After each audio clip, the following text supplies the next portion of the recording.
Jackson-Carlow. Thank you, Presiding Officer, and I would like to congratulate Stuart Maxwell for securing tonight's debating time. It's vitally important to remember the 11 million men, women and children murdered by the Nazi regime in occupied Europe during World War II. More than half of these people were Jewish, and they faced this mass extermination simply because they were Jewish. During World War II, two-thirds of Jewish people living in Europe were killed by the Nazis, although in some countries such as the Baltic states and Europe, more than 90% were murdered in just a few short years. And it's not simply the deaths of these people we must remember, but the cruelty, torture and humiliation that many of them suffered, and the way they were mercilessly hunted by their fellow man. Auschwitz-Birkenau was a primary centre for the annihilation of Jewish people during the Nazi regime, and those not too sick, young or old, were worked to death on minuscule rations and horrific and inhumane conditions. Some were even experimented on, and less than 1% survived. In other camps, such as Treblinka and Belzec, little, if any, work was required from prisoners. They were murdered almost immediately upon arrival, and indeed only 2 people survived Belzec of 434,000 who arrived, and in Treblinka a few dozen survived following a prisoners' revolt and escape, although more than 800,000 were exterminated. Holocaust survivors alive today vividly recall these horrendous experiences, and it's just as important on Holocaust Memorial Day to take time to remember the indescribable experiences these people have lived through and the lives that they have built subsequently.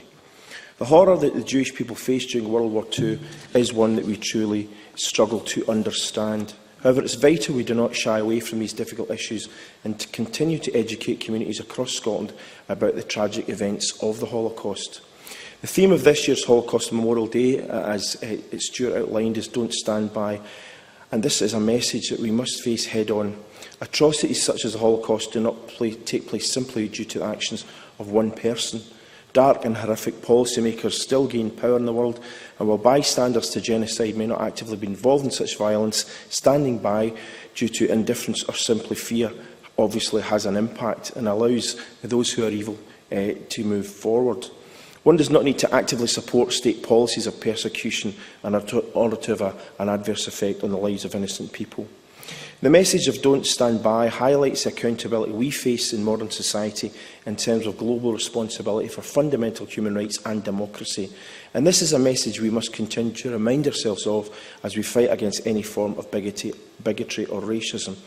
And we should remember, of course, that while the Holocaust was unique in terms of its industrial nature, and in many other aspects, right up to the present day, we know of many other genocides of the last century: the Armenian genocide, the Ukrainian Holodomor, the appalling genocide in Cambodia, and of course we all know about Darfur, Rwanda, and I believe much of what's happening today in Syria can be termed genocide, certainly in terms of the Yazidi population.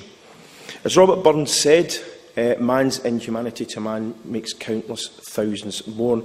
But by learning from the Holocaust, we can educate people to ensure that such actions do not happen again, or at least, if we can, such ideas are kicked as far as possible into the realms where no one even wishes to contemplate the evils that such appalling ideas generate.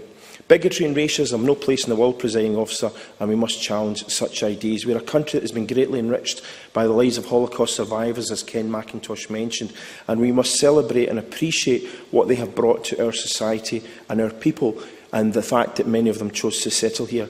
We are fortunate enough to live in a country that is not at risk of genocide, but discrimination is far from over, and the language of exclusion must be challenged. Holocaust Memorial Day allows us to begin work towards a safer future here and in other societies and communities. Thank you. Thanks so much.